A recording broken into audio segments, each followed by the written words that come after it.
Round number one, and Dre, I offer you this. Among all the analysis of what could happen in this fight that gives Kell Brook hope is that Bud Crawford at times has been a slow starter. In fact, Dre, the fight we did against Egis Kaviaskis, Egis outlanded Crawford total punches over the course of the first 3 rounds. What should be Brook's approach early on? Well, he can't get reckless, but he needs to start fast, start picking up that jab. I think Brook is realizing right now that Terence Crawford is a lot longer than he realized, and the space between, where he is now and actually hitting Crawford is a lot further than he realized. But yes, coming off 11-month layoff, being, a slow starter historically, the first few rounds, Brook wants to win those.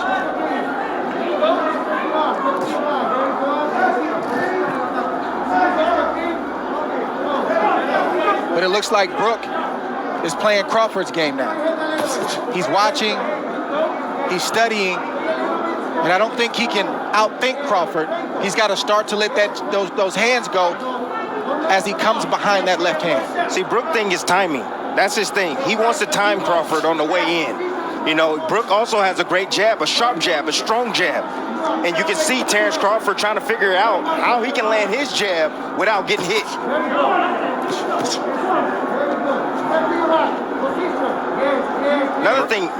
Another thing, Crawford typically comes out in the southpaw stance, but he came out in the right-handed stance, probably to confuse Kell Brook. He has power in either hand, Crawford. He has finished guys, whether it is orthodox or southpaw. But in recent years, we have seen plenty of Crawford, mostly in the southpaw stance, and wildly effective in doing so. Here he comes out as a righty. And there is that jab from Kell Brook as he goes to the body against the champ. Brook jabbing extremely well right now. Not just to the head, but as you just saw, also to the body. There he throws the right hand behind it. Brook has a brilliant 1-2. It's automatic. It's his favorite combination, but his jab right now is landing. He just scored with it accurately upstairs against Crawford. And that's what it's about. It's about breaking the timing and the rhythm of Terence Crawford. And you have to do that with your jab. Set it up. The power hand, which is the right hand for Brook. Crawford looking to close that gap as he goes southpaw for a moment, doubles up the right-hand jab, and then comes with a left. Good exchange here as he switches back to righty. Fascinating first round. Gonna take a short break. Here for round number 2 of our welterweight championship fight. Tim Bradley, in that first round, Kell Brook threw 17 jabs, effectively landed 6 of them. Look, timing is what Kell Brook is special at. He has a 69-inch reach. You have to understand that. He has the shorter arms in this matchup, but he knows when to throw his jab, and at the right time, at the right distance, and at the right speed. Funny to say that he doesn't have the reach. I mean, just look at the size advantage. Look at the size across the shoulders, across the back. Look at the muscles popping in the upper body of Kell Brook, and the base he has as well, that foundation with the legs. And see, what I noticed is that Kell Brook is taking a page out of Egis Kaviaskis. He's being patient. He's waiting. He's looking to counter Crawford. He's trying to get Crawford to commit so he can make him pay. Jab is giving Crawford a lot of problems right now. You see him thinking, and Brook is doing the right thing. He's jabbing. That's the most important thing he can do right now because it sort of keeps him out of danger. It helps him to kind of create his range and where he wants to let his shots go, and it's also got Crawford thinking.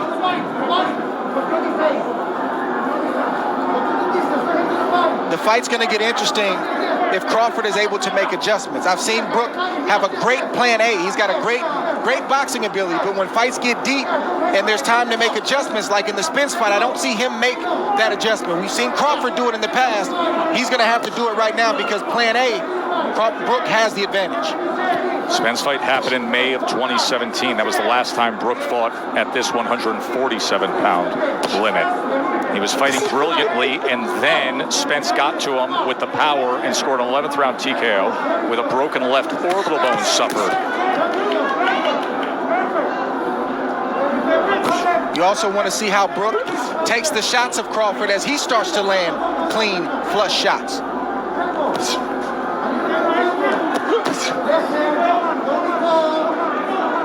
Right now it's a battle of patience. Neither fighter can afford to make a mistake, and as you see, Brook stepped in just a tad bit, and Terence had combinations waiting on him. Just fired off a right uppercut, did Kell Brook. Brook has every punch in his arsenal. He has a strong left hook. He also has a straight right hand and a beautiful uppercut. And as you can see, his jab is giving Terence Crawford problems, and Terence goes southpaw. Crawford switches for one of two reasons. Either he sees something or what he was doing in the right-handed stance wasn't working. What do you suspect here, Dre? I think the latter is true. The right-handed stance wasn't working, and he wants to see if he can get something going from the left-handed stance. Stop. No. And a 2 in Vegas. Number 3 of the championship fight. According to CompuBox, Bud Crawford opponents land just 21% of their total punches. That is number 1 in the world among welterweights. So far tonight, Kell Brook is landing 36% of his punches against Terence Crawford. So don't think that Kell Brook is worried about Terence Crawford going southpaw. He's not worried about that at all because he's used to that. He comes from the English gym. He's used to seeing switch hitters in his gym, guys that switch from orthodox to southpaw. It's nothing to him. You mentioned the Ingle gym. That is the veteran British trainer Dominic Ingle, who has trained Kell Brook since the start of his career. But Ingle opted out of this world title fight due to COVID concerns because Kell Brook trains in the Canary Islands for training camp. Ingle did not want to travel and then have to quarantine nor come to the... So instead, Carlos Formento is the trainer in the corner of Kell Brook. First time they've ever worked together. I'll tell you one thing that the southpaw stance has done. It's taken the jab away from Kell Brook. You see he's not landing his jab consistently anymore. Well, when Crawford turns southpaw, he's not even throwing. That's what happens. That's what turning southpaw does. But it does allow you to land a right hand like Brook just landed on Crawford right now.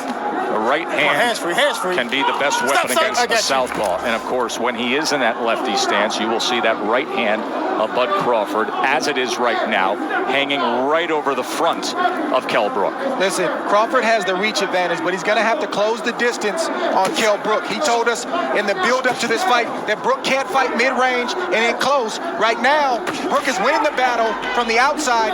Crawford's got to slowly start to close that space. There's that right lead again from Kell Brook. Minutes ago here in round 3. Pretty good start for the challenger, the former IBF welterweight champion. A guy who says he's rejuvenated. 3 fights since he lost the welterweight championship to Errol Spence. That's how Errol Spence had success against Brook. He closed the distance and started to bully Kell Brook. He started to fight him in close. Brook fought back valiantly, but he really didn't have any answers for that. See Crawford having his moments there. And see some swelling already. On the right eye of Terence Crawford in the right hand, right down the middle that just lands for Kell Brook. And there's a right hand from Crawford. Way to answer that right hand.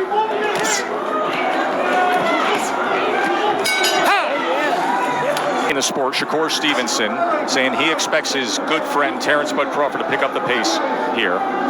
CompuBox has Kell Brook 24 of 99 punches, Crawford 25 of 93. Shakur Stevenson will fight December 12th in this ring against Toka Khan Cleary. Shakur, the recent featherweight champion, now contending at 130 pounds, looking for a showdown for a belt here. Round number 4. Crawford has to continue to get his lead foot outside the lead foot of Brook to have success with his offense.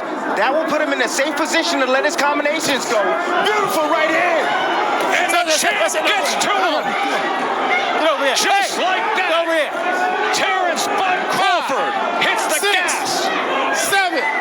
Hey, come to me. You all right? Yeah. Give you a chance. One of of the best closers in the game. 27 knockouts in his career.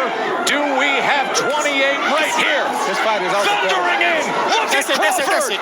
Vicious attack to close it. No. And he stares him down. Okay. No. Kell Brook was moving forward. He shot a jab out there. Crawford timed it over the top with a nice, short, I would say jab, hook, jab, hook type. That's the first knockdown. Remember, the ropes held him up. Boom. And you know, that shot wasn't even on the chin. That shot was right on the eye, and it had that type of effect on Kell Brook. That shows you what type of devastating punching power Terence Crawford possesses. And then how he finishes. And Dre, he gets that look in his eyes. At this point, the fight was as good as done because Terence Crawford is one of the best finishers in the game. You can't be hurt like that against Crawford, especially knowing that he had a slow start. He wants to come in here and prove a point and remind everybody why he's atop that list, and that's how you do it. Once again, to your point, Tim, it's not a 3 or 4 round fight. It's a 12-round fight or less. And I wanted to see the reaction from Kell Brook once Terence Crawford landed a clean shot and we got our answer. And Terence finished the fight like he typically does when he gets a fighter hurt. In brutal fashion, Tony Weeks got in there just in time because things were about to get ugly. And that is a bad man right there. He closed the show, and now at welterweight, he has knocked out every opponent since moving up to 147. Every single one of them. Obviously, this is where, his body wants to be. He's been stronger at the heavier weights, and he's even he mentioned in the fighter meeting yesterday about fighting at 154. Here inside MGM Grand, referee Tony Weeks calls a halt to this bout at 1 minute, 14 seconds of round number 4. Declaring your winner by technical knockout, and still WBO welterweight champion of the world, Terence "Bud"